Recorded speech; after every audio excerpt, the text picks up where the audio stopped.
Hola, ¿qué tal? Hoy vamos a hablar de un entrenador que ha sido capaz de quitarle toda la presión a un futbolista de talla mundial como ha sido Leo Messi para ponerlo al servicio del grupo y hacer que la selección argentina vuelva a ser ganadora de títulos, que es lo que tiene que seguir haciendo. Así que hoy vamos a analizar a Lionel Scaloni. El pequeño Lionel creció en una familia futbolera. Su padre Ángel era entrenador de fútbol base. Esta circunstancia, sumado al primer campeonato del mundo conseguido por la albiceleste, hizo que la familia Scaloni se respirara día y noche fútbol. Tanto su hermano mayor Mauro como Lionel empezaron a sentir una profunda pasión por el fútbol. Este hecho los llevó a iniciarse en la práctica deportiva en un pequeño equipo ubicado cerca del lugar donde vivían, el Club Sportivo Matienzo. Bueno, y aquí empezamos con la primera curiosidad, y es que su padre era el entrenador de aquel equipo en el que ingresa él. Por lo tanto, su primer ejemplo como entrenador era el de su padre. Rápidamente, tras mostrar buenos rendimientos en el Sportivo Matienzo, el pequeño Lionel gana la oportunidad de realizar una prueba en el club del cual era hincha, Newell's Old Boys. Y aquí se da una circunstancia que le suele pasar a muchos jugadores, que es que cuando logran entrar en el club de sus sueños, se convierte en cierta pesadilla durante el día, porque tienen un trayecto enorme. En este caso, Scaloni tenía 1 hora de trayecto para ir a entrenar y 1 hora de trayecto para volver a casa. Scaloni empezó a destacar en Newell's por su gran capacidad para rendir tanto de lateral como de mediocentro de recuperación. Este rendimiento le permitieron ir subiendo de categoría hasta llegar al primer equipo. Scaloni llega al primer equipo con solo 17 años, pero no tiene la continuidad que él quería. Por lo tanto, acaba buscándola en Estudiantes de La Plata, es decir, muy joven, llega a primera división, pero enseguida no tiene esa paciencia para seguir creciendo y busca más nuevos retos, más minutos en otro equipo, en Estudiantes de La Plata. En su nuevo club, Scaloni logra demostrar su talento, siendo el lateral titular del equipo, y a pesar de la posición que jugaba dentro del campo y de ser un joven de 18 años, marca 8 goles en la temporada 96-97. Este gran rendimiento no pasa desapercibido para Pekerman, que en ese momento era el entrenador de la selección sub-20 de Argentina, y de esta manera Lionel sería uno de los convocados a disputar el Mundial de la categoría, el de Malasia en 1997, junto a jugadores como Pablo Aimar, Juan Román Riquelme, Esteban Cambiaso, Saviola, Walter Samuel. En este Mundial sub-20 Argentina se proclama campeón y Scaloni tiene mucha culpa de ello, y es que en uno de los partidos es capaz de marcar el gol para clasificarse a la final, y en la final da la asistencia para ser campeón por 2-1 ante Uruguay. Gracias a este gran nivel, el salto a Europa era solo cuestión de tiempo, y fue así como en el año 98 el Deportivo La Coruña se interesa por fichar a Scaloni. Acepta irse al Deportivo con una única condición: que el club fichase también a su hermano. Era la misma condición que les había colocado a los dirigentes de Estudiantes, y era algo muy curioso y además emotivo en este mundo del fútbol. El Deportivo acepta esta petición, pero su hermano va al B y Scaloni va al primer equipo. Con este club ganó una liga en el año 99-2000, 2 Supercopas de España en el año 2000 y 2002 y una Copa del Rey de 2002, es decir, participó en la mejor época del club, el Superdeport. Tras 8 temporadas, en el año 2005-2006, Scaloni deja de contar para uno de los entrenadores que acaba de llegar, Joaquín Caparrós. Por lo tanto, tiene que buscar nuevos minutos, nuevos retos en el West Ham, en Inglaterra. Finalizado el Mundial de 2006, que es donde además conoce a Leo Messi, siendo jugador joven aún con 29 años, Scaloni continúa su carrera como jugador profesional. Sin embargo, esta etapa no sería como la que vivió en el Deportivo de La Coruña, sino que estaría marcada por varios cambios de club.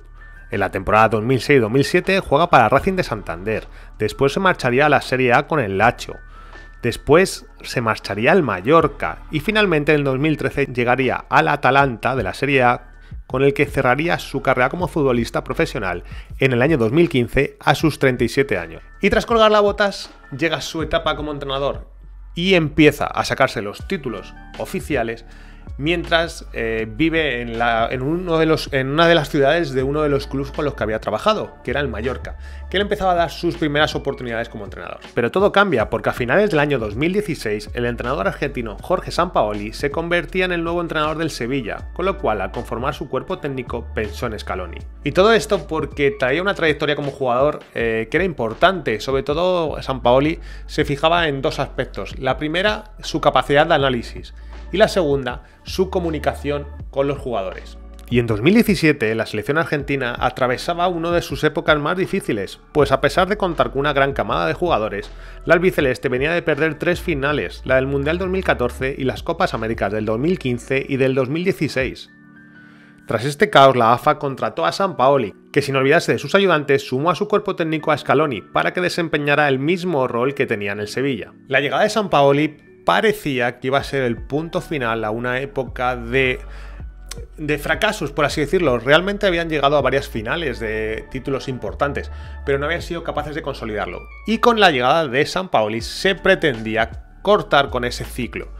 No fue todo lo bien que se esperaba y al final acabó cesado. Cuando renuncia Sampaoli, todo su cuerpo técnico se sale de la selección menos Scaloni, quien le manifiesta a Jorge que él quería quedarse para trabajar en la AFA, ocupándose de la selección sub-20. Pues todo esto no le gustó nada a Sampaoli, que se sintió traicionado por Scaloni. Scaloni dirigió al que fue, por así decirlo, su primer equipo de fútbol a nivel fuerte, que era la selección sub-20, con el que conseguía varios éxitos. Y en el año 2018 la selección, el primer equipo, la selección absoluta, al no encontrar un sustituto, ya que había sufrido de diferentes rechazos, le propone a Scaloni que sea el entrenador interino durante los partidos de ese año 2018. Desde este momento que fue nombrado seleccionador interino, no faltaron las críticas para Scaloni. Las mismas venían de otros entrenadores argentinos, de los hinchas y de la prensa.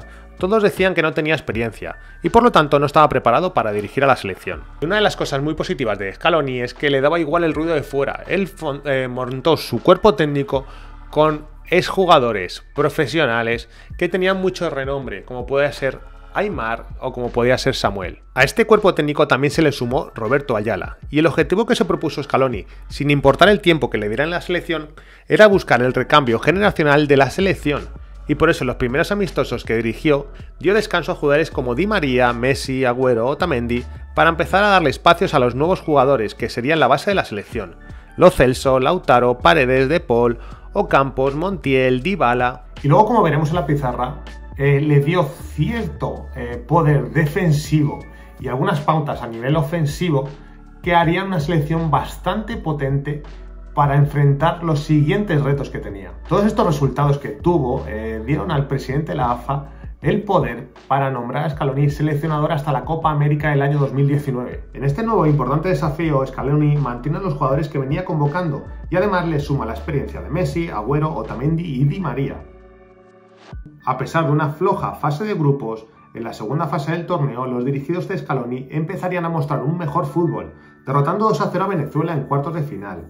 En la semifinal los esperaba el anfitrión, Brasil. Aquel encuentro fue el mejor del torneo para Argentina. El equipo disparó 14 veces a portería y tiró 2 veces al larguero, pero no les alcanzó y Brasil en 2 contraataques les gana finalmente. Todo esto, sumado a que los jugadores pidieron expresamente que Scaloni continuase ya que se sentían respaldados y escuchados, ayudaron a que Scaloni renovase el contrato y se hiciese cargo de la selección para la siguiente Copa América. Así pues, con las eliminatorias del Mundial 2022 y la Copa América del año 2020, Scaloni continuó dando forma a su modelo de juego. Con muy buenos resultados y rendimiento, los dirigidos por Scaloni aterrizaron en Brasil para afrontar la Copa América del año 2020, que como ya sabéis se celebra en el año 2021 por la pandemia. Pero este torneo mantiene el recambio y apuesta por sumar a nuevos jugadores, como el defensor Cristian Romero y el portero Emiliano Martínez. Y aquí ya todos sabemos la historia.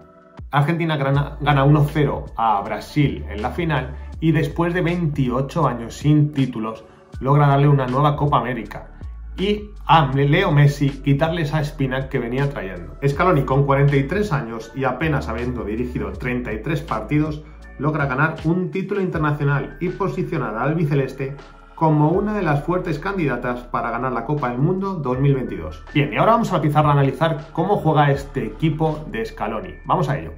Bien, vamos a analizar ahora cómo juega esta selección de Scaloni, estos partidos que le hemos podido ver durante estos 33 partidos que lleva Scaloni como entrenador profesional, y hemos podido sacar varias conclusiones. Y antes de empezar a analizar, quiero contarte un concepto que me parece muy interesante y es la sectorización del tiempo. Y esto viene muy bien para los equipos que tienen un modelo de juego con un bloque alto.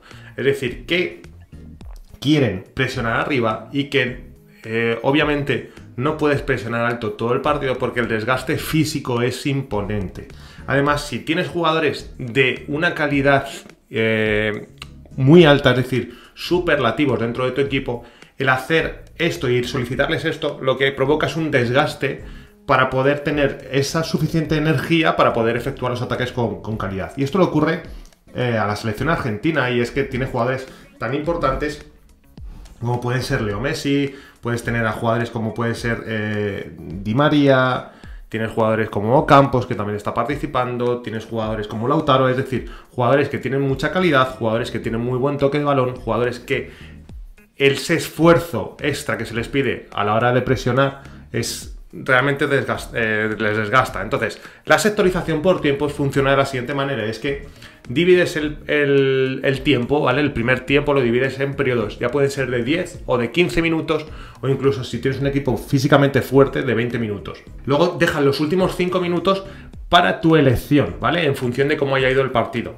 Me explico, tú puedes enfocar los primeros 15 minutos que quieres una presión alta, los siguientes 10 minutos quieres una presión en bloque medio. Eso implica el poder recuperar ciertas energías para poder seguir presionando alto. Indicas los siguientes 15 minutos para poder volver otra vez a presionar alto, ¿vale? De tal manera que se puede haber acabado ya la primera parte. Si lo haces en bloques de 10 minutos, que a mí me parece mucho más interesante, te quedan unos 5 minutos para tomar la decisión en función de cómo haya ido esa primera parte, para o bien aguantar el partido y no irte al descanso con un gol en contra, o bien ves al equipo rival ciertamente fatigado para tú poder efectuar esa presión. Bien, dicho esto, quería aclarártelo para que pudieses entender cómo se puede presionar en bloque alto durante bastante tiempo de partido. Es haciendo esa sectorización de minutos, sectorización del tiempo de la primera parte o de la segunda parte, ¿vale? Vamos a ver cómo juegan este equipo de Scaloni, qué modelo de juego tiene y por qué no es importante el sistema de juego.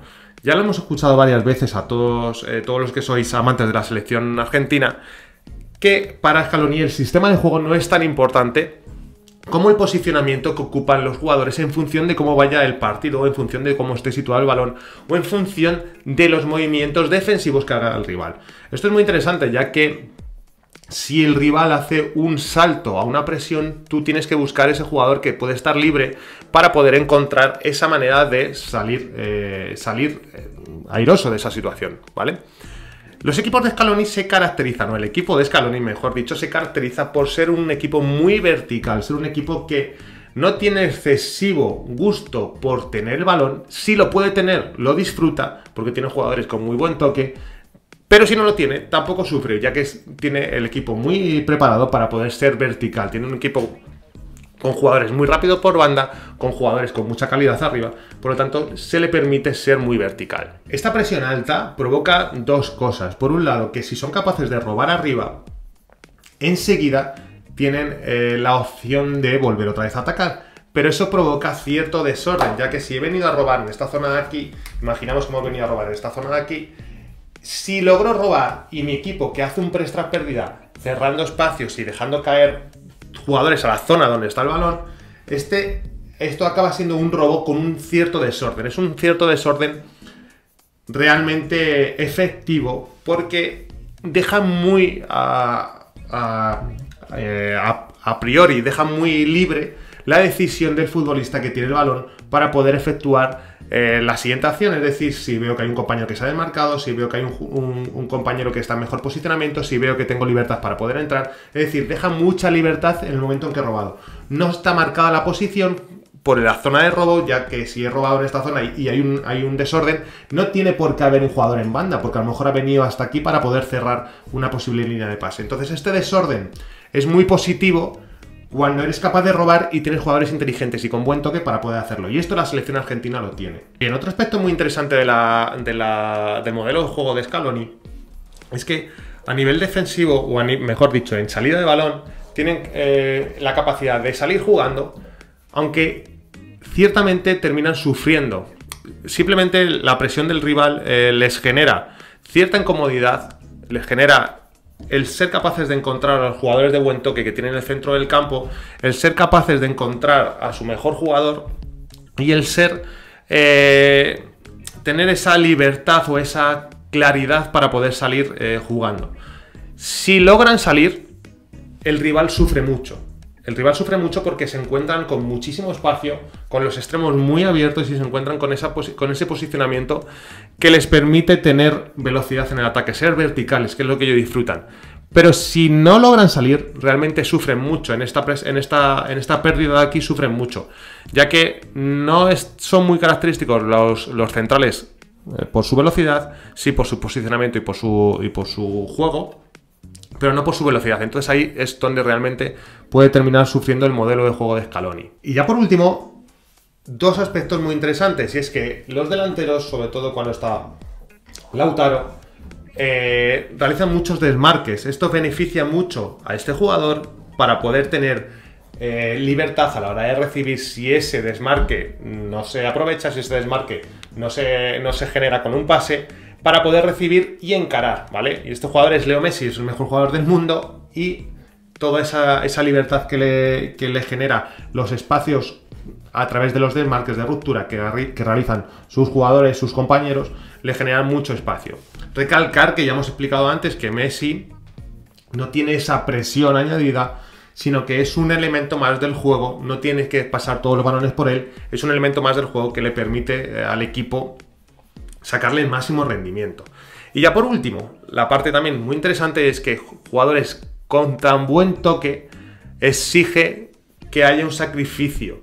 Normalmente en los equipos están muy compensados con jugadores de buen toque y con jugadores sacrificados. En esta selección hay jugadores de muy buen toque y el sacrificio lo pone el grupo. Eso es algo muy interesante, que si eres capaz de hacerles entender a tus futbolistas, vas a sacar mucho partido, porque no recae el ataque sobre una serie de futbolistas, no recae la defensa sobre otro, no recae el trabajo físico, el trabajo de ir a robar sobre una serie de futbolistas, sino que recae en el grupo.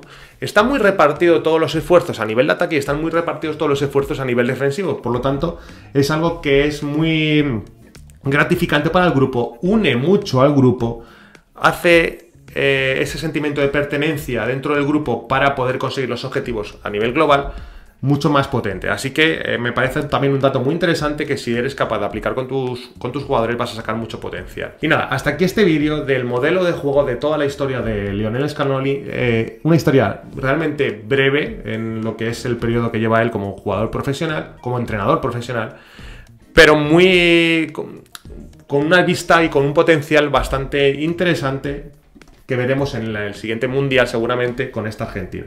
Así que nada, recuerda suscribirte, recuerda ver también el siguiente vídeo porque también es muy interesante y vas a poder sacar buenas conclusiones, y nos vemos por aquí. Así que nada, chao.